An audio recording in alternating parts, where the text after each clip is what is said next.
ఈరోజు ఈ వీడియోలో కాకా దీక్షిత్ యొక్క అనుభవం తెలుసుకుందామండి. రోగమే కాక అజ్ఞానం అనే రోగం కూడా తొలగాలి. అందుకు బాధలను ధైర్యంగా ఓర్చుకోగలగడం అవసరం. అందుకే వ్యాధి మరీ ప్రమాదకరం కానప్పుడు రోగిని తన వద్ద నుండి వెళ్ళిపోమనేవారు బాబా. పరోక్షంగా కూడా ఆయన రక్షిస్తారని భక్తునికి తెలియాలి కదా.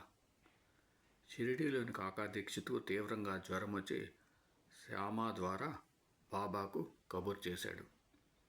ఆయన, నేనేమి వైద్యుణ్ణి కాను, అతడిని ఇంటికి పొమ్మను అన్నారు. శ్యామ నివ్వెరపోయి, అతడు మిమ్మల్ని నమ్ముకున్నాడు, జ్వరంతో ఎలా వెళ్ళగలడు అన్నాడు. సాయి తిరిగి కఠినంగా అలానే ఆదేశించారు. సెలవు తీసుకోవడానికి కాకా మసీదుకి రాగానే సాయి, నీవింటికి పో, ఎలా వచ్చిన జ్వరం అలానే 4 రోజుల్లో పోతుంది. సీమ బాదము పిస్తా వేసిన పాయసం తిని తిరుగు, పడుకోకు అన్నారు. అతనికి ఊది ఇచ్చి శ్యామాన్ తోడు పంపారు. వాళ్ళు రాత్రి 11 గంటలకు రైలు దిగి నడిచి ఇంటికి వెళ్ళారు. అక్కడ ఎవరు చెప్పినా వినకుండా కాకా సాయి చెప్పినట్లే చేశాడు.